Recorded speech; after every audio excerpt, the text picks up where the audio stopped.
Assalamualaikum warahmatullahi wabarakatuh. Selamat datang di channel Etalase Tunanetra dalam berbagi. Halo para Edambers sekalian, penonton setia channel Etalase Tunanetra dalam berbagi. Balik lagi, kali ini kita akan melanjutkan kisah petualangan Wiro Sableng, pendekar kapak maut, Naga Gening 212. Ya. Untuk postingan kali ini, admin mohon maaf jika ada kesalahan penyebutan serial pada postingan sebelumnya. Yang seharusnya postingan kali ini melanjutkan serial Maut Bernyanyi di Pajajaran. Ya, dikarenakan kealfaan admin, maka serial yang seharusnya berjudul Maut Bernyanyi di Pajajaran salah penyebutannya. Oke, sebelum kita lanjutkan, untuk menyimak lanjutan kisah petualangan pendekar kapak maut Naga Gening 212 Wiro Sableng dalam episode Maut Bernyanyi di Pajajaran, kembali kami ingatkan untuk kamu-kamu yang belum subscribe channel ini, silakan di subscribe dan jangan lupa nyalakan tombol notifikasinya. Mari kita bangun channel ini bersama. Terima kasih. Oke, rakyat Dabers, penonton setia channel Etalase Tunanetra dalam berbagi. Adopsi, leader. Tanpa berpanjang kata, mari kita lanjutkan kisah petualangan Wiro Sableng dalam episode Maut Bernyanyi di Pajajaran part 2, dimana dalam part kali ini kita akan saksikan Wiro Sableng akan menuntut balas kepada Mahesa Birawa sebagai pemenuh orang tuanya yang telah membangkang terhadap perintah Eyang Gurunya Sinto Gendam. Selamat menyimak dan selamat mendengarkan. Play tombol. Dan 2 kali untuk back dianggurkan. 9. Malam itu untuk kesekian kalinya di dalam kemah besar diadakan pertemuan kali ini sangat penting sekali rupanya karena di luar kemah itu dijaga dengan ketat oleh para pengawal. Pertemuan ini bukan saja penting karena datangnya 2 tokoh sekutu dari kaum pemberontak, yaitu Adipati Warok Duduk dari Raja Situ dan Adipati Tapak Ireng dari Ratu Jaya, tapi juga karena kabar yang dibawa oleh seorang kurir Raden Werku Alit dari kota raja. Sebagaimana biasa, pertemuan penting ini dipimpin oleh Mahesa Birawa yang duduk di kepala meja. Setelah mempersilahkan kelima adipati meneguk minuman masing-masing, maka Mahesa Birawa segera membuka pembicaraan. Pertama sekali perkenankanlah saya atas nama adipati-adipati yang terdahulu datang ke sini dan juga atas nama Raden Werku Alit mengucapkan selamat datang pada Adipati Warok Duduk dan Adipati Tapak Ireng. Kemudian kami juga mengucapkan terima kasih dan penghargaan yang setinggi-tingginya atas tekad adipati-adipati berdua untuk bersedia membantu dan bersekutu dalam perjuangan mencapai cita-cita kita yang besar, yaitu memulihkan Pajajaran, menumbangkan Kamandaka dari tahta kerajaannya, karena sesungguhnya selama Raden Werku Alit masih hidup maka Kamandaka tidak punya hak sama sekali untuk menjadi raja Pajajaran. Mahesa Birawa menguntir-untir kumisnya yang melintang 2-3 kali lalu melanjutkan bicaranya. Kedua kalinya, pertemuan ini adalah juga untuk membahas keterangan yang telah disampaikan kurir dari kota raja. Diterangkan bahwa 2 orang metu-metu kita tertangkap, yang satu terbunuh dan yang satu lagi bunuh diri. Mayat mereka dibuang ke kali. Mengenai peristiwa ini ada sedikit keterangan yang bersimpang siur sehingga belum dapat saya menarik satu kesimpulan bagaimana sampai kedua metu-metu kita itu mengalami nasib demikian rupa. Kabar keterangan yang paling buruk ialah bahwa salah seorang pembantu utama kita, yaitu kepala pasukan Kalasrenggi, juga telah menemui kematiannya. Dia digantung di sebuah kuil tua di lembah Limanalo. Mengenai kematian Kalasrenggi ini ada hal-hal aneh dan keterangan yang agak bersimpang siur. Menurut kuil Raden Werku Alit, ketika pasukan kerajaan datang ke kuil itu, Kalasrenggi sudah tidak bernafas, digantung kaki ke atas, kepala ke bawah, dan pada keningnya tertera guratan-guratan yang membentuk 3 buah angka, yaitu angka 212. Mahesa Birawa memandang berkeliling dan melihat paras-paras adipati itu keheran-heranan. Sukar diduga siapa sebenarnya yang membunuh Kalasrenggi dan juga tak dapat ditafsirkan apa arti angka 212 itu. Di samping itu, sesudah kejadian itu Seng Prabu memerintahkan pembersihan besar-besaran di kerajaan. Namun semua orang kita sudah menyingkir. Dan menurut Raden Werku Alit sampai saat dia mengirimkan kuil itu masih belum ada kecurigaan terhadap dirinya. Namun demikian, dalam sehari 2 ini dia akan segera berangkat ke sini untuk berunding terakhir kali menentukan kapan penyerangan dilakukan terhadap Pajajaran. Raden Werku Alit berharap agar kita terus dalam kesiapsiagaan. Sunyi sebentar, Adipati Lanablong dari Kendil yang berkepala sulah meneguk tuannya, mengumur-umurkan minuman itu dalam mulutnya beberapa lama, lalu bertanya, sampai saat ini berapakah kekuatan bala tentara Pajajaran? Menurut keterangan Kalasrenggi sebelum menemui kematiannya tempo hari sekitar 2000 lebih. Memang jumlah kekuatan mereka lebih dari kita. Kita cuma sekitar 1600-an. Tapi janganlah itu menjadi kekhawatiran para adipati sekalian. Mengapa aku katakan tak usah khawatir? Sebabnya begini. Pertama, dalam peperangan itu jumlah yang besar tidak selamanya menentukan untuk mencapai kemenangan. Sering pasukan yang lebih sedikit sanggup mengalahkan pasukan yang lebih besar. Ini adalah disebabkan bahwa sesungguhnya unsur kekuatan atau jumlah tidak terlalu menentukan, tapi unsur taktiklah yang lebih menentukan. Dengan taktik yang tinggi serta matang, dengan mengetahui di mana kelemahan-kelemahan pertahanan pasukan Pajajaran, pasti kita dalam sekejapan metu bisa mengobrak-abrik mereka. Kedua, dalam peperangan kecepatan tempur atau waktu penyerangan yang tepat adalah sangat menentukan. Bila lawan sedang lengah, meskipun jumlahnya besar, sanggup dikacau balaukan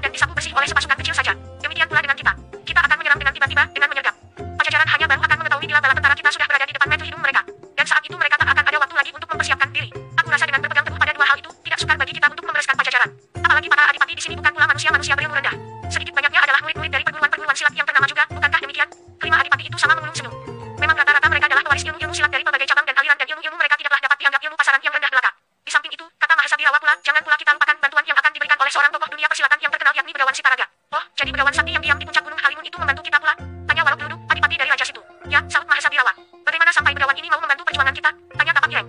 Setahuku dia mempunyai pertikaian dengan Toa Tamandaka. Jawab Mahasabirawa pula. Kalau benar begitu, satu hari saja Pajajaran pasti sudah sama rata dengan tanah, kata Warok Geluduk sambil mengusap-usap dagunya.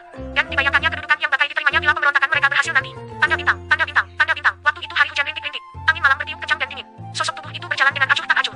Tidak peduli hujan rintik-rintik, tidak peduli angin kencang, tidak peduli segala rasa dingin yang menyemilui tulang-tulang sumsum. Dia berjalan terus bahkan sambil bersiul-siul. Sesampainya di ujung jalan itu maka disusuinya tembok tinggi dan sekali-sekali dalam jarak-jarak tertentu dilewatinya seorang pengawal bersenjata lengkap. Di hadapan sebuah pintu gerbang yang dikawal oleh 8 orang prajurit berhentilah pemuda itu. Dia memandang ke kiri dan ke kanan, memandang ke atas pintu gerbang lalu memandang pada barisan pengawal dengan pandangan orang bodoh. Pengawal-pengawal pintu gerbang mula-mula memandang saja dengan penuh curiga, namun kemudian salah seorang daripadanya membentak, "Pemuda gondrong, ada apa kau celangat-celinguk di sini?" Dibentak malahan pemuda itu tersenyum. "Apa kau tidak tahu berada di mana saat ini?" bentak prajurit pengawal yang lain. "Ah, itulah yang aku mau tanya, saudara. Apakah ini istananya Seng Prabu Raja Pajajaran?" 8 pasang mata prajurit pengawal memandang dari atas ke bawah. Tak ada kesimpulan lain bagi mereka daripada berpendapat bahwa tentulah pemuda berambut gondrong itu seorang yang kurang ingatan. Seorang prajurit yang adab berumur maju ke muka. "Orang muda, ini memang istana Raja Pajajaran. Siapapun tak diperkenankan berdiri lama-lama di sekitar sini." Pemuda itu garuk-garuk kepalanya. "Kalau berdiri di sini tidak boleh, tentu masuk lebih tidak boleh lagi," katanya perlahan seperti pada dirinya sendiri. "Berlalulah dari sini," kata prajurit tadi. "Tapi, aku mau bertemu dengan Rara Muni," kata si pemuda. Prajurit tua itu tertawa.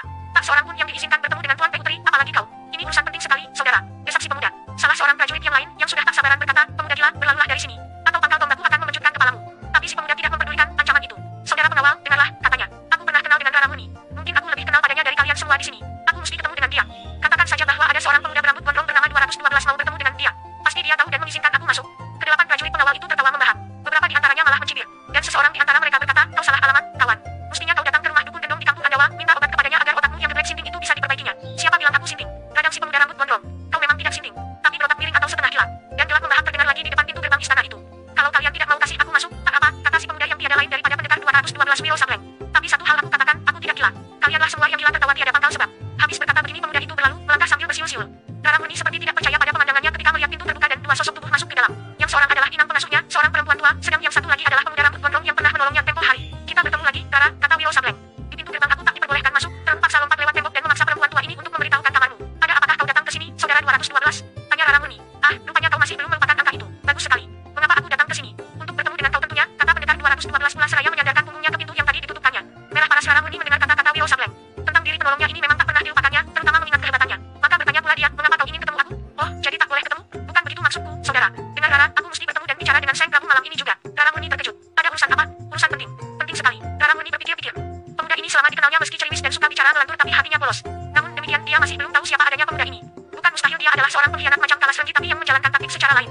Pura-pura menolong pertama kali, kemudian bila tiba saatnya akan menggolong. "Katakan saja urusan pentingmu itu, saudara. Nanti aku yang sampaikan kepada Seng Prabu. Ini bukan urusan perempuan, Rara Muni," kata Wiro Sableng pula. Rara Muni yang lebih mementingkan keselamatan kakak kandungnya Prabu Kamandaka menjawab, "Maaf, walau bagaimanapun aku tak dapat mempertemukan kau dengan Seng Prabu." Wiro Sableng tak berkata apa-apa. Digaruknya kepalanya. "Sukar memang untuk percaya pada manusia macamku. Tapi biarlah, bertemu dengan kau puas juga hatiku." Pendekar itu tertawa dan kembali melihat bagaimana kedua pipi Rara Muni menjadi merah. Tiba-tiba tangan kirinya dihantamkan ke muka dengan telunjuk tertentang lurus-lurus. Tanpa keluarkan suara inang pengasuh yang tadi berlutut kini rebah tiada sadarkan diri. Rara Muni hendak menjerit. Tapi mulutnya ditekap oleh Wiro Sableng. Pemuda ini berkata, "Rara, perempuan itu tak apa-apa. Aku hanya menutupnya agar jangan sampai dia membocorkan rahasia. Ketahuilah, istanamu ini kini penuh dengan pengkhianat-pengkhianat. Aku tak tahu siapa yang menjadi biang pengkhianat. Kalau tahu siang-siang sudah kupuntir kepalanya dan kubawa ke hadapan Seng Prabu. Kuharap besok pagi atau malam ini juga kau bawalah Seng Prabu ke kamarmu ini dan tata pesanku ini." Habis berkata, demikian pendekar 212 melangkah ke dinding dan menggunakan jari telunjuknya untuk menulis. Menulis rentetan syair yang mengandung nasihat dan peringatan. Dalam waktu yang dekat akan pecah pemberontakan memulihkan Seng Prabu dari tahta kerajaan istana penuh dengan pengkhianat. Pengkhianat bermuka jujur tapi berhati seculas setan siapkan bala tentara di luar tembok kerajaan 212 sama ketemu lagi Rara Muni, kata pendekar 212 Wiro Sableng sehabis menulis rentetan syair itu. Lalu cepat-cepat ditinggalkannya kamar itu. Rara Muni memburu ke pintu tapi si pemuda sudah lenyap. Ketika malam itu juga Rara Muni menemui Seng Prabu dan menerangkan tentang kedatangan pemuda aneh itu maka terkejutlah Prabu Kamandaka. Dengan langkah besar-besar dan tanpa pengawal sama sekali Raja Pajajaran itu bersama adiknya pergi ke kamar. Dan memang apa yang tertulis di dinding kamar cocok seperti apa yang diterangkan adiknya. Dinding kamar itu dari batu dan dilapisi dengan marmer yang sangat keras. Dengan paham sekali dia harus menuliskan rentetan syair itu. Tapi si pemuda aneh telah menuliskannya dengan ujung jari. "Bagaimana pendapat Anda?" tanya Rara Muni kepada kakaknya. "Pemuda itu tentu seorang yang sakti luar biasa," kata Prabu Kamandaka. "Tapi apa yang dituliskannya di dinding ini adalah satu hal yang aku belum bisa percaya. Tentara kerajaan telah mengadakan pembersihan, dan tak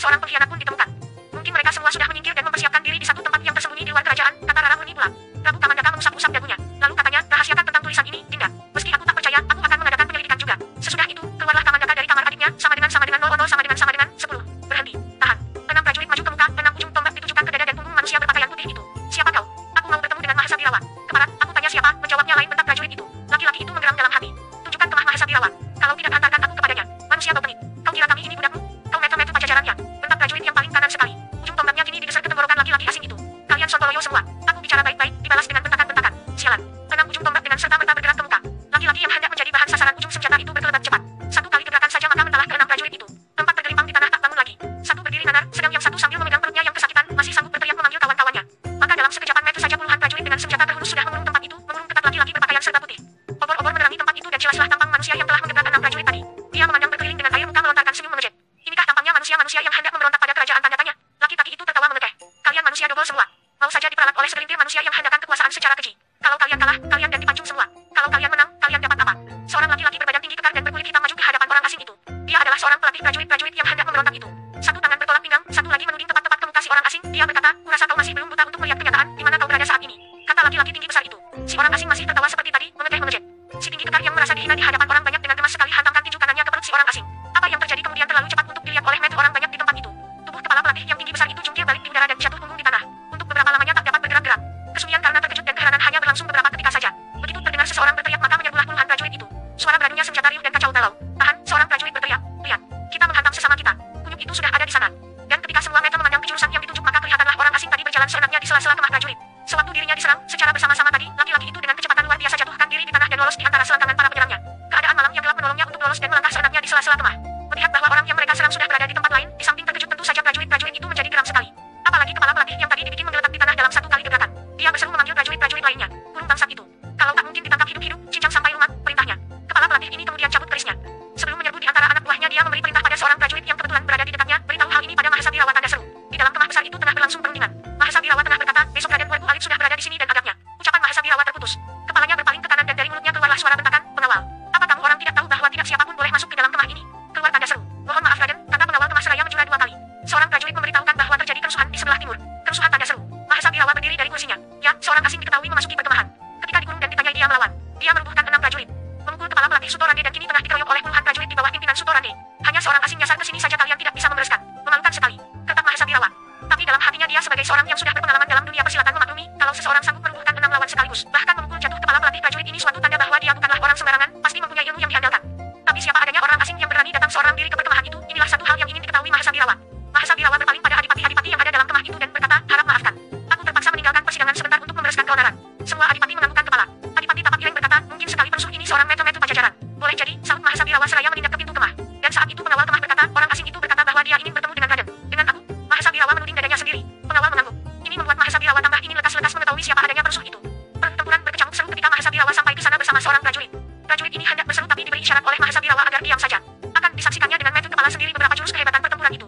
Petik dan jeritan terdengar hampir setiap saat. Setiap petikan musti disusul dengan menggeletaknya tubuh seorang pengeroyok.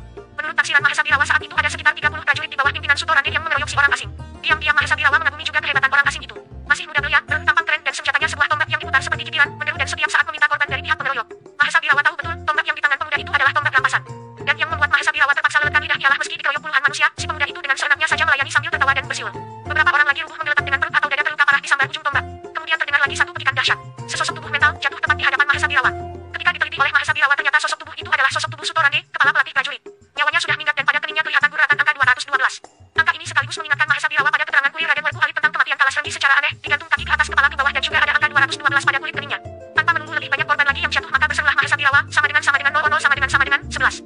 Aku Mahesa Birawa memerintahkan untuk hentikan pertempuran ini. Suara yang hampir menggelegar itu dengan serta-merta menghentikan pertempuran.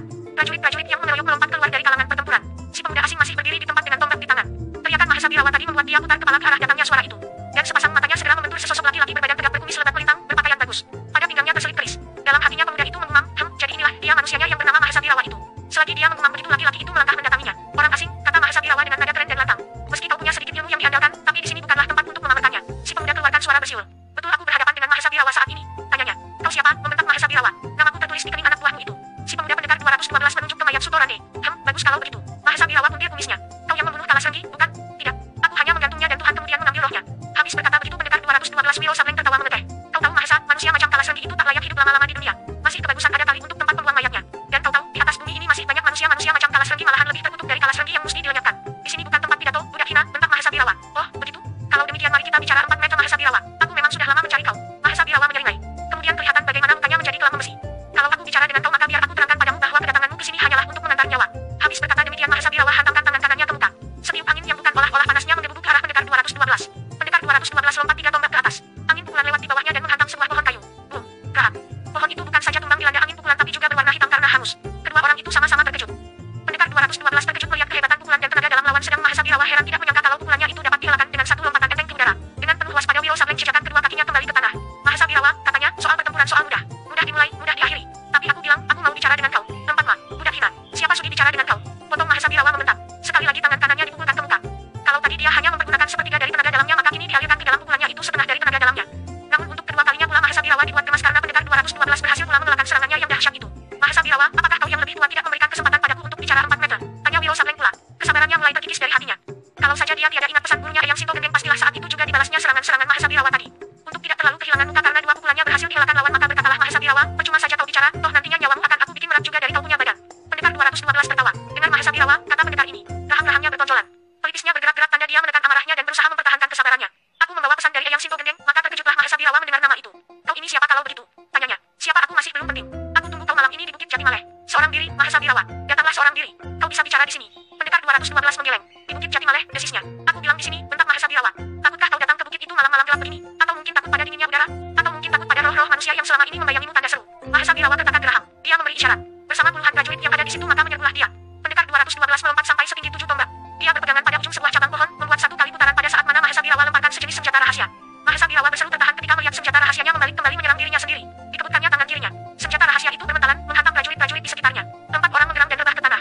Bayangan Wiro Sableng lenyap namun masih terdengar suara seruannya mengiangi anak telinga. Bukit Jatimaleh, Mahesa. Malam ini. Ingat, seorang diri sama dengan 010 sama dengan 12. Bukit Jatimaleh terletak tidak berapa jauh dari perkemahan pemberontak. Ketika Mahesa Birawa hendak meninggalkan perkemahan, beberapa prajurit menyatakan hendak ikut serta, tapi Mahesa berkata, biar aku sendiri yang membereskan urusan ini. Kalian semua di sini bersiap siagalah. Perkuat penjagaan dan lipat gandakan prajurit-prajurit beronda. Cuaca malam di atas Bukit Jatimaleh gelap gulita. Di langit tiada rembulan tiada bintang. Udara yang dingin mencucuki daging menyembilui tulang-tulang sampai ke sumsum. Dalam kegelapan inilah kelihatan dua sosok tubuh berdiri berhadap-hadapan. Yang satu membentak lantang, cepat terangkan siapa kau adanya budak hina. Ah, jangan bicara memaki terus-terusan Mahesa Birawa. Belum tentu aku lebih hina dari kau, jawab pendekar 212. Marahlah Mahesa Birawa. Dia menggeser langkahnya ke muka.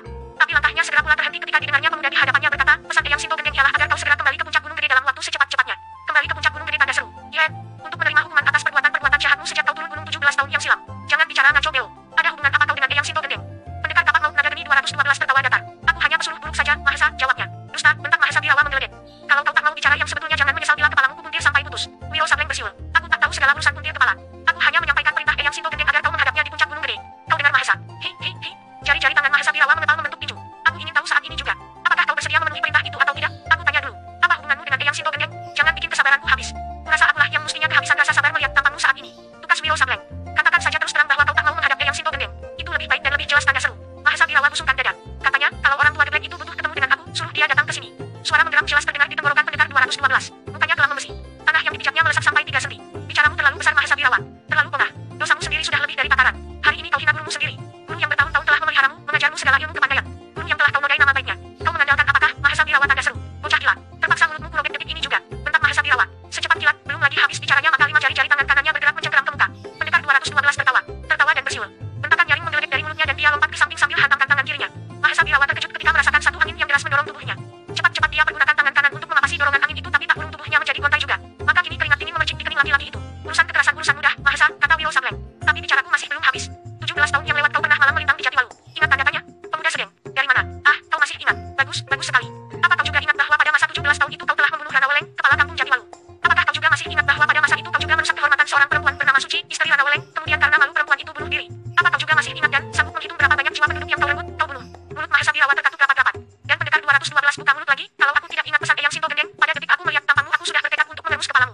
Kini setelah tahu bahwa kau tidak mau diperintahkan untuk menghadap ke puncak Gunung Gede, maka tak ada lagi halangan bagiku untuk membalaskan dendam tersumat 1000 karat, untuk membalaskan sakit hati yang berurat-berakar sejak 17 tahun yang lewat. Ketahuilah Mahesa Birawa, aku adalah anak Rana Weleng, dan aku adalah juga murid Eyang Sinto Gendeng, adik seperguruanmu sendiri, tapi yang akan memisahkan roh busukmu dengan tubuh bejatmu. Habis berkata begini maka tertawalah pendekar 212. Suara tertawanya keras dan panjang, menegakkan bulu roma. Bergetar hati Mahesa Birawa mendengar suara tertawa yang menegakkan bulu kuduknya itu. Terbayang olehnya masa 17 tahun yang silam. Begitu cepat waktu berlalu dan tahu-tahu kini dia berhadapan dengan kenyataan yang pahit. Berhadapan dengan anak laki-laki dari suami istri yang pernah menjadi korbannya. Seperti tak percaya dia akan kenyataan ini. Orang muda, kata Mahesa Birawa pula. Suaranya diperbawa dengan aliran tenaga dalam agar tidak getaran hatinya. Kuharap kau cepat-cepat saja bangun dari mimpimu dan tahu berhadapan dengan siapa. Pendekar 212 tertawa lagi seperti tadi. Lebih seram malah. Dan didengarnya suara Mahesa Birawa, musuh besarnya itu berkata pongah, jangankan kau. Eyang Sinto Gendeng sekalipun tak akan sanggup turun tangan terhadapmu. Kalau kau teruskan niat edanmu, ketahuilah Jauh ini dari puncak gunung gede hanyalah untuk mencari mampus sendiri. Kita akan lihat Mahesa Birawa. Kita akan saksikan. Darah siapa di antara kita yang akan dihisap oleh tanah. Kau telah menentukan kematian ibu bapakku di siang hari. Disaksikan oleh langit siang dan matahari.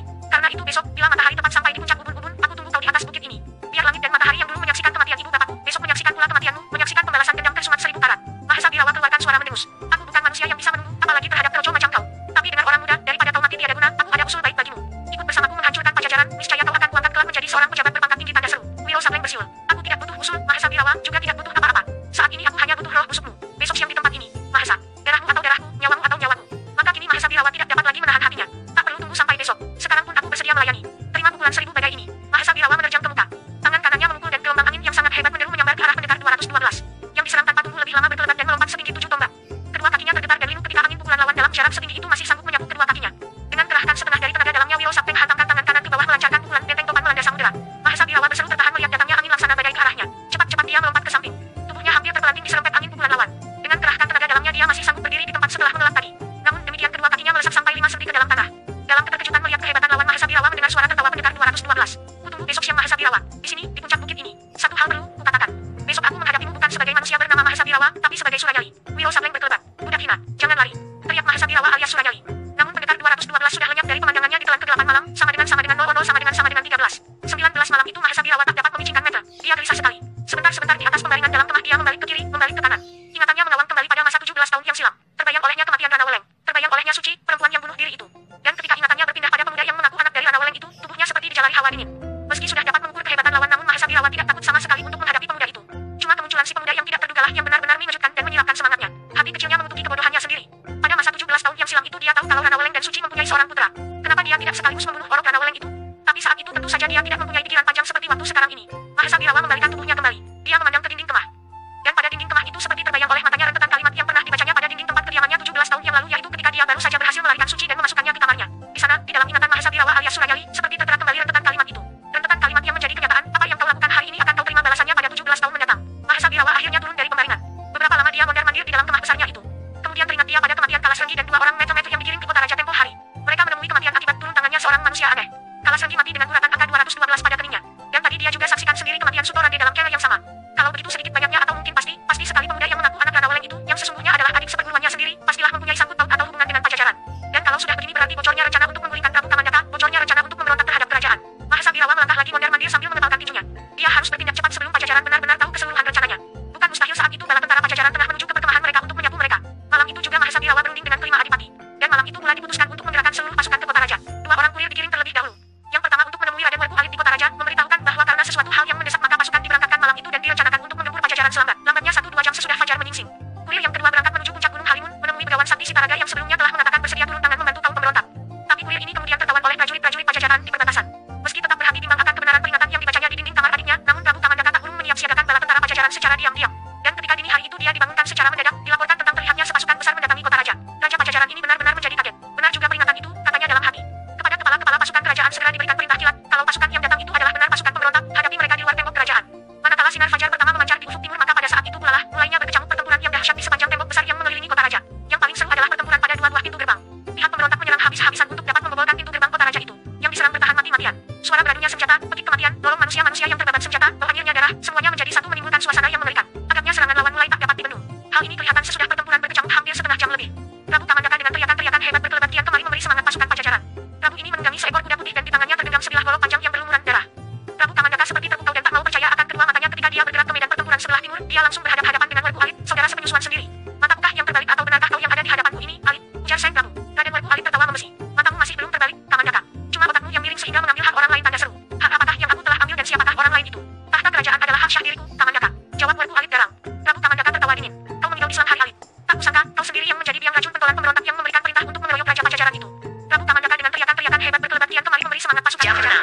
Prabu ini menunggangi 15 menit, tangannya tergenggam golok panjang yang berlumuran darah. Agaknya serangan lawan mulai tak dapat dibendung. Hal ini kelihatan sesudah pertempuran berkecamuk hampir setengah jam lebih. Yang diserang bertahan mati-matian. Suara beradunya senjata, petik kematian, dorong manusia-manusia yang terbabat senjata, bahanyirnya darah, semuanya menjadi satu menimbulkan suasana yang mengerikan. Satu demi satu prajurit yang bertempur bersama rajanya itu gugur bergelimpangan.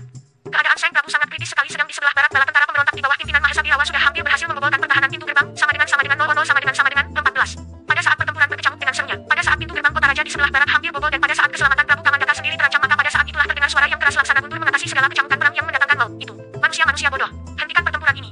Hampir semua mereka yang bertempur di medan sebelah timur itu jadi terkejut dan hampir semua mata pula memandang ke atas tembok kota raja di mana kelihatan berdiri seorang pemuda berpakaian putih-putih berambut gondrong. Mungkin sekali Raden Werku Alit adalah orang yang paling terkejut melihat pemuda di atas tembok itu. Manusia ini tampaknya sama betul dengan pemuda yang tempo hari ditotoknya sewaktu hujan-hujan di teratak tua. Orang-orang mati inginkan hidup, kalian yang hidup mau bertempur sampai mati. Goblok betul. Terdengar lagi pemuda yang di atas tembok berkata dengan suaranya yang mengguntur. Werku Alit tertekan rahang. Hatinya gusar terhadap si pemuda. Diam-diam dia tahu bahwa suara yang mengguntur itu pastilah menandakan bahwa si pemuda yang memiliki tenaga dalam yang sangat tinggi. Namun bila dia melirik ke samping dan detik itu melihat Prabu Kamandaka berada dalam keadaan lengah, maka kesempatan ini dipergunakan Werku Alit dengan sebaik-baiknya. Senjatanya berkelebat cepat dan ganas. Satu ujung tajam dari toja menyambar ke leher sedang ujung yang lain menyapu ke kaki Prabu Kamandaka. Melihat datangnya serangan itu, Prabu Kamandaka sadar akan keteledorannya berbuat lenah. Sangat terlambat baginya untuk dapat mengelakkan senjata lawan yang menyerang dua tempat itu sekaligus. Salah satu ujung tajam dari senjata lawan pastilah akan mengenai badannya. Prabu Kamandaka lemparkan diri ke belakang meski dia tahu bahwa kakinya akan disapu ujung toja lawan. Tapi pada saat itu pula dari atas tembok melesat satu benda putih sekali laksana bercahaya. Benda ini berbentuk bintang dan mengeluarkan suara mendesing, menghantam pertengahan toja Werku Alit dengan tepatnya. Toja itu patah dua. Salah satu patahannya menggores dada Werku Alit sendiri. Laki-laki ini menjerit kesakitan dan lompat mundur namun dibunuh dengan sebat oleh Prabu Kamandaka. Dalam keadaan terluka, bersama orang-orangnya Werku Alit bertahan dengan hebat. Dua adipati lainnya yang melihat terdesaknya Werku Alit segera berikan bantuan sehingga Prabu Kamandaka dan orang-orangnya kembali terdesak hebat. Werku Alit mengamuk dahsyat, mengamuk dengan patahan tojanya. Namun keadaan dirinya mulai payah akibat luka yang dideritanya. Gerakan-gerakannya mulai menjadi lamban sehingga dia terpaksa mengambil posisi bertahan dan membiarkan pembantu-pembantunya menyerang pihak lawan. Adipati tapak Ireng mendekati Werku Alit dan sodorkan sebuah pil. Telanlah cepat Raden Alit dan alirkan tenaga dalammu ke bagian yang terluka. Werku Alit cepat-cepat telan pil yang berwarna hitam itu lalu kerahkan tenaga dalamnya. Obat yang diberikan oleh adipati tapak Ireng memang manjur sekali. Sesaat kemudian darah pada luka Werku Alit berhenti dan tiada terasa sakit lagi. Maka dengan cabut kerisnya Werku Alit kembali maju menghadapi Prabu Kamandaka. Ketika adipati Lanablong dengan duyung besi putihnya turut pula membantu Werku Alit, maka lebih buruk dari tadi keadaan Prabu Kamandaka kembali terdesak hebat. Kaum pemberontak, hentikan pertempuran ini. Teriak orang yang di atas tembok. Tapi tak ada yang mempedulikan, malah adipati Jakalwin dari Kataan Tertes menantang, orang gila berambut gondrong, kalau mau rasakan toja besiku, turunlah. Orang di atas tembok menggerutu penasaran. Dari balik pinggangnya dikeluarkannya sebuah kapak bermata dua. Metu kapak itu berkilat-kilat ditimpa sinar matahari pagi. Kemudian dengan satu gerakan yang sangat enteng dia melompat turun. Dan begitu sampai di tanah, ditempelkannya ujung gagang kapak ke bibirnya. Maka sesaat kemudian menggemalah suara seperti seruling. Ulang-ulang perlahan, kemudian makin keras dan melengking-lengking. Telinga pihak pemberontak yang mendengar suara lentingan seruling itu seperti ditusuk-tusuk sakit sekali. Prajurit-prajurit rendahan menjadi terpukau dan dengan mudah menjadi korban senjata prajurit-prajurit Pajajaran. Werku Alit dan 5 adipati sekutunya terkejut ketika merasa bagaimana sakitnya telinga mereka sedang jalan darah mereka tidak lagi teratur tapi sesak tersendat-sendat. Dan ketika mereka memandang berkeliling mereka melihat bagaimana pasukan mereka di bagian medan mayat prajurit dengan dada mandi darah. Werku Alit dan adipati-adipati yang masih hidup terkejutnya bukan main. Serangan mereka di samping dijuruskan kepada Prabu Kamandaka kini juga dititik beratkan pada Wiro Sableng. Namun bila sekali lagi kapak naga geni 212 berkelebat, maka kini giliran adipati Jakalwin pula yang meregang nyawa dengan kepala hampir terbelah duel Werku Alit dan adipati-adipati yang masih hidup menjadi kecut. Mereka saling berlirikan tajam dan berisyarat, namun pada saat itu pula pendekar 212 yang sudah tahu maksud mereka membuat gerakan cepat. Ujung besi Lanablong mental untung dua udara disusul dengan cerit kematiannya. Satu-satunya adipati yang masih hidup yaitu Warok Geluduk boleh dikatakan sudah tak ada daya lagi sesudah lengan kanannya tadi dibabat puntung oleh Prabu Kamandaka. Dia memutuskan untuk kabur saja, tapi tombak seorang kepala pasukan Pajajaran lebih dahulu menancap di punggungnya terus menembus sampai ke dada. Nyali Werku Alit semakin luntur menciut. Di medan pertempuran sebelah timur itu hanya dia sendiri kini yang menjadi pucuk pimpinan. Kalau tadi dia dan anak-anak buahnya merupakan pihak penyerang yang mendesak, maka kini keadaan terbalik. Di mana-mana puluhan prajurit-prajuritnya bergeletakan mati. Yang masih hidup bertempur dengan setengah hati, mundur terus-terusan dan kacau balau. Suara seruling kapak naga geni 212 yang terus-menerus melengking seperti melumpuhkan sekujur tubuh Raden Werku Alit. Dicobanya mengerahkan tenaga dalamnya, namun tenaga dalamnya terasa laksana punah. Telinganya sakit dan kemudian dirasakannya ada yang meleleh pada kedua liang telinganya itu. Darah sama dengan 00 sama dengan 15. Mahesa Birawa yang ada di medan pertempuran sebelah barat, yang saat itu sudah hampir berhasil mendesak pasukan Pajajaran dan membobolkan pintu gerbang pertahanan, menjadi terkejut ketika selintas kepalanya dipalingkan ke arah timur. Pasukan pihaknya di jurusan ini dilihatnya bertempur dengan kacau, malah sebagian besar mundur terdesak hebat. Beberapa kelompok pasukan bahkan dilihatnya melarikan diri kucar kacir. Dan di antara semua apa yang disaksikannya itu sayup-sayup telinganya mendengar lengkingan suara seruling. Jaraknya dengan medan pertempuran sebelah timur terpisah puluhan tombak, tapi suara seruling itu seperti menerpa-nerpa kulit tubuhnya, menyendatkan jalan darahnya dan menyakitkan anak telinganya. Dan saat demi saat jumlah prajurit yang bertempur di medan sana itu semakin berkurang juga, banyak yang lari dan banyak yang tergelimpang mati. Mahesa Birawa serahkan pimpinan kepada seorang kepala pasukan yang dipercayainya. Kemudian dengan gerakan sebat dia menuju ke medan pertempuran sebelah timur. Begitu sampai di medan pertempuran ini dia disambut oleh satu pemandangan yang cukup membuat bulu kuduknya merinding. Saat itu Raden Werku Alit sudah terdesak hebat dan tak sanggup mengelakkan sambaran pedang Prabu Kamandaka jarak yang jauh. Mahesa Birawa masih berusaha untuk membopong Prabu Kamandaka dengan pukulan tangan kosong. Namun angin pukulannya yang dahsyat itu diterpa hebat oleh satu gelombang angin ganas dari samping.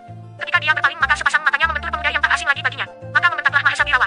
Namun bentakannya belum lagi keluar, tahu-tahu satu benda menggelinding ke arah tempatnya berdiri, dan ketika diperhatikan benda itu adalah kepala Raden Werku Alit yang sesaat sebetulnya lehernya kena ditebas pedang Prabu Kamandaka. Kemarahan Mahesa Birawa tiada terberikan. Dengan keris di tangan kanan dan dada berduri yang mempunyai 3 meter rantai berduri pula dia menyerbu ke hadapan Prabu Kamandaka. Namun setiup angin dahsyat memotong serangannya itu dari samping. Dan ketika dia berpaling ternyata lagi-lagi pemuda itu yang menghalanginya. Aku lawanmu, Mahesa Birawa, teriak pendekar 212 dengan bola metu bersinar-sinar. Kutunggu kau di Bukit Jatimaleh, budak hina. Kubunuh adalah di antara tumpukan mayat di tempat ini juga, bentak Mahesa Birawa. Sementara itu Prabu Kamandaka yang tahu bahwa yang tadi hendak menyerangnya adalah tokoh pemberontak kaki tangan Werku Alit yang berbahaya segera berteriak berikan perintah, kurung bangsat-bangsat pemberontak ini. 2 lusin prajurit, 3 kepala pasukan dan Prabu Kamandaka sendiri segera mengurung Mahesa Birawa. Namun pada saat itu pula Wiro Sableng melompat ke muka dan berseru, Prabu Kamandaka, kau memang punya hak untuk menangkap dan membunuh manusia karena dia adalah pentolan pemberontak musuh Pajajaran. Tapi aku merasa lebih punya hak untuk membereskannya karena dialah pembunuh ayahku dan penyebab kematian ibuku. Serahkan dia padaku, Prabu Kamandaka. Raja Pajajaran meski amarahnya hampir tak dapat dikendalikan lagi, tapi mendengar ucapan Wiro Sableng itu menahan juga serangannya dan bertanya, orang muda gagah, kau siapakah? Wiro Sableng senyum sedikit. Diacungkannya kapak yang di tangan kanannya, dan pada kedua meter kapak itu jelas kelihatan 3 rentetan angka, 212. Terkejutlah Seng Prabu. Tak disangka pemuda itulah kiranya manusia aneh yang telah memberikan peringatan kepadanya sebelumnya tentang akan pecahnya pemberontakan. Tahu kalau si pemuda gagah betul dari pihaknya sendiri, maka Prabu Pajajaran itu tidak keberatan mengabulkan permintaan Wiro Sableng. Dia beri isyarat agar prajurit-prajuritnya mundur kembali. Sementara itu boleh dikatakan pertempuran sudah hampir berakhir. Bala tentara pemberontak yang kini tidak berpimpinan lagi sudah mundur jauh dari tembok kerajaan dan terus dikejar oleh pasukan Pajajaran sehingga lari kucar kacir. Dan di antara gelimpangan mayat manusia di atas tanah yang banjir darah, di udara yang masih hangat oleh baunya maut, maka berhadapanlah dua musuh besar, pendekar kapak maut naga geni 212 dengan Surayali alias Mahesa Birawa. Pendekar 212 baru saja pasang kuda-kuda dan melintangkan kapak naga geni di muka dada ketika dengan membentak dahsyat Surayali menerjang ke muka. Keris menusuk ke kepala dan dada rantai berduri menyapu ke perut. Jahat, Wiro Sableng tak kalah sebat. Tubuhnya berkelebat, kapak naga geni berputar dahsyat menimbulkan gelombang angin dan mengeluarkan suara melong laksana suara ratusan tawon. Gelombang angin itu sekaligus membentur senjata-senjata Surayali membuat kedua tangan-tangannya laksana kena dipukul mental. Surayali alias Mahesa Birawa kini tidak bisa bertempur tanggung-tanggung lagi. Seluruh tenaga dalamnya dikerahkan dan untuk kedua kalinya dia menyerbu ke muka. Serangan kali ini lebih dahsyat dari yang pertama, namun pendekar 212 menunggu dengan tenang. Setengah tombak tubuh lawan mengapung ke arahnya, Wiro Sableng sapukan kapak maut naga geni ke muka dalam jurus orang gila mengebut lalat. Surayali merasakan badannya seperti membentur dinding yang tak kelihatan. Dengan andalkan ilmu mengentengi tubuh yang sudah sempurna sekali, laki-laki ini lompat ke samping. Kapak naga geni melesat di bawahnya dan pada detik itu pula Surayali kembali menukik dan membabatkan dada berdurinya. Yang diserang sama sekali tidak mau mengelak, tapi putar kapak naga geninya di atas kepala. Maka dua senjata bentrokanlah dengan hebat, mengeluarkan suara nyaring. Kapak naga geni memancarkan bunga api, dua dari rantai besi berduri yang bergandul pada dada berduri di tangan kiri Surayali putus, membuat pemiliknya jadi terkejut sekali. Dan dalam saat itu pula laksana topan kapak naga geni membalik membabat ke arah selangkangannya. Surayali berseru keras dan jungkir balik di udara. Keringat dingin mengucur di kuduknya. Prabu Kamandaka lelehkan lidah melihat pertempuran yang hebat itu. Dalam waktu yang singkat kedua orang itu telah bertempur 20 jurus. Dan kentara sekali bagaimana kini Surayali alias Mahesa Birawa mulai mendapat tekanan-tekanan hebat. Dan pada saat laki-laki ini terpaksa buang penggada berdurinya karena senjata itu dibabat puntung oleh kapak lawan. Dengan penasaran Surayali cabut senjatanya yang lain, yaitu sebuah tongkat besi yang ujungnya bercagak dua. Tongkat besi ini memancarkan sinar kehijauan, tanda bukan senjata sembarangan dan mengandung racun yang hebat. Dengan keris di tangan kanan dan tongkat besi bercagak di tangan kiri, berkelebatlah Surayali. Kedua senjatanya memancarkan sinar dahsyat yang membungkus lawannya. Namun yang dihadapi Surayali saat itu bukan manusia berilmu rendah dan bukan pula yang bersenjatakan senjata biasa. Kapak naga geni 212 menderu-deru mengeluarkan sinar putih menyilaukan. Tubuh kedua orang itu hanya merupakan bayang-bayang saja dan tiba-tiba terdengar teriakan Surayali. Keris di tangan kanannya terlepas mental patah dua. Kalau saja dia tidak cepat-cepat tarik tangan kanannya, pastilah tangan itu kena pula di babat kapak lawan. Surayali melompat keluar dari kalangan pertempuran. Mukanya memucat laksana salju. Cepat-cepat dia atur jalan nafasnya. Ketika dia melangkah ke muka, maka kelihatanlah tangan kanannya sampai ke pangkal siku berwarna sangat hijau dan bergetar. Pemuda Hinadina, kau lihat lengan kananku ini? Tanya Surayali sambil acungkan tangan kanannya. 17 tahun yang lalu bapakmu meregang nyawa oleh pukulan kelabang hijaumu. Kini anaknya akan menerima bagian yang sama pula. Wiro Sableng tahu kalau 17 tahun yang lalu musuh besarnya itu telah memiliki ilmu pukulan kelabang hijau itu, maka kini kehebatannya tentu tak dapat dibayangkan. Namun hal ini sama sekali tidak menggetarkan hatinya. Kapak naga geni 212 dipindahkan ke tangan kiri dan 3/4 bagian tenaga dalamnya dialirkan ke tangan kanan. Dan kelihatanlah tangan kanan itu menjadi sangat putih sedang kuku-kuku jarinya bersinar memerah menyilaukan. Terkejutlah Surayali melihat hal ini. Hatinya bergetar. Pukulan sinar matahari, desisnya. Pendekar 212 tertawa mengumam. Silahkan mulai dahulu, Surayali, katanya menantang. Diam-diam Surayali alirkan telur. Diam-diam Surayali alirkan telur tenaga dalamnya ke lengan kanan. Mulutnya komat kamit. Kedua kakinya amblas 5 senti ke dalam tanah yang basah oleh genangan darah. Dan sambil lompat 9 tombak ke atas, kemudian laki-laki ini hantamkan tangan kanannya ke muka. Pendekar 212 tetap tak bergerak di tempatnya. Sinar hijau dari pukulan lawan melesat ke arahnya dan disambutinya dengan pukulan tangan kanan. Dua pukulan dahsyat beradu di udara mengeluarkan suara berdentum. Sinar hijau dan putih saling nyambar dan memecah ke samping. Petik jerit dari orang-orang yang berdiri di tepi kalangan pertempuran terdengar di mana-mana. Tubuh mereka tergelimpang mati. Ada yang menjadi hijau akibat racun pukulan kelabang hijau Surayali dan banyak yang menjadi hangus hitam tersambar pukulan sinar matahari Wiro Sableng. Prabu Kamandaka sendiri jika tidak cepat-cepat melompat pastilah akan menjadi korban pula. Ketika dua sinar itu beradu keras, Surayali merasakan badannya menjadi panas. Celaka, keluhnya. Pukulannya kelabang hijaunya bukan saja musnah oleh pukulan lawan, tapi juga kena dihantam dikembalikan ke arah kedua kakinya. Cepat-cepat laki-laki ini ambil sebuah pil dari sabuk di pinggangnya dan menelannya. Kemudian sesaat sesudah itu laksana seekor elang dia menukik ke bawah, tusukan besi bercagaknya ke leher Wiro Sableng. Wiro memapasi dengan kapaknya. Surayali coba menjepit gagang kapak dengan gagakan besi. Tapi dang, sekali kapak itu berkiblat maka patahkan senjata Surayali. Sebelum dia sempat menjejakkan kaki di tanah, sebelum dia sanggup menjauhi lawan, maka kapak naga geni 212 menderu lagi, kali ini tiada ampun membabat kuntung bahu kanan Surayali. Laki-laki ini melolong seperti serigala haus darah. Tubuhnya limbung membuyung. Wiro Sableng tertawa mengeteh. Itu dari ayahku, Surayali, katanya. Dan ini dari ibuku. Kapak naga geni berkiblat lagi. Surayali coba menghindar dengan segala daya tapi tak berhasil. Bahu kirinya terpapas mental. Darah menyembur. Sungguh mengerikan menyaksikan tubuh Surayali yang tanpa lengan itu. Yang ini dari Eyang Sinto Gendeng, Surayali, kata Wiro Sableng pula dengan masih tertawa mengeteh seperti tadi. Kapak naga geni sekali lagi menderu. Tubuh Surayali mental tersandar ke tembok kerajaan. Dadanya sampai ke perut robek besar. Darah membanjir dan ususnya menjela-jela. Pendekar 212 masih belum puas. Yang terakhir ini dariku sendiri, Surayali, katanya. Ketika kapak maut naga geni 212 itu membelah kepala Surayali alias Mahesa Birawa itu, tiada terdengar petikan atau keluh kematian dari mulutnya. Tubuhnya masih tersandar sesaat lamanya pada tembok kerajaan, kemudian merosot ke bawah dan tergelimpang di atas mayat-mayat pemberontak lainnya. Tapi tubuh itu tak berada lama menggeletak di sana. Sekali kaki kanan Wiro Sableng menendang, maka mentahlah tubuh musuh bebuyutannya itu sampai belasan tombak. Wiro Sableng tertawa mengeteh, lama dan panjang dimasukkannya kapak naga geni 212 ke balik pinggangnya. Kemudian seperti tak ada kejadian apa-apa, seperti dia bukan berada di antara hamparan ratusan mayat, pemuda ini melangkah seenaknya bahkan dengan bersiul. Saudara muda, Prabu Kamandaka memburu. Tunggu dulu, tanda seru. Pendekar 212 berpaling. Ah, aku sampai lupa minta diri padamu, Prabu Kamandaka. Saudara, kau tak boleh pergi dulu. Kenapa? Ikutlah ke istana. Kau telah berjasa besar dan jasa hanyalah jasa Sang Prabu. Hanya sekedar kenang-kenangan indah. Bagiku jasa tidak berarti mengharapkan balas imbalan. Selamat tinggal. Prabu Kamandaka memegang bahu pemuda itu. Kuharap kau sudi datang ke istana terlebih dahulu, saudara, katanya. Terima kasih Sang Prabu, terima kasih, sahut pendekar 212. Kalau begitu beritahu saja namamu. Wiro Sableng tersenyum. Namaku tidak penting Sang Prabu. Cuma ingatlah angka 212. Mungkin suatu ketika angka itu akan kembali lagi ke Pajajaran ini. Dan satu hal, jangan lupa sampaikan salamku buat adikmu, Raramuni. Akan kusampaikan, kata Prabu Kamandaka pula, dan semua mata kemudian menyaksikan kepergian pendekar muda itu. Prabu Pajajaran akhirnya geleng-geleng kepala dan tarik nafas panjang. Pemuda hebat, pemuda gagah, katanya. Pajajaran berhutang besar kepadamu. Jasa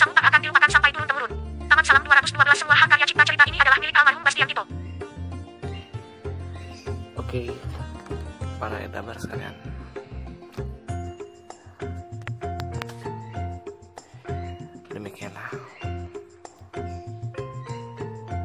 lanjutan kisah petualangan Pendekar Kapak Maut Naga Geni 212 Wiro Sableng dalam episode Maut Bernyanyi di Pajajaran part 2, dimana dalam bagian kali ini Wiro Sableng berhasil membalaskan dendam kepada Suranyali alias Mahesa Birawa yang telah membunuh kedua orang tuanya dan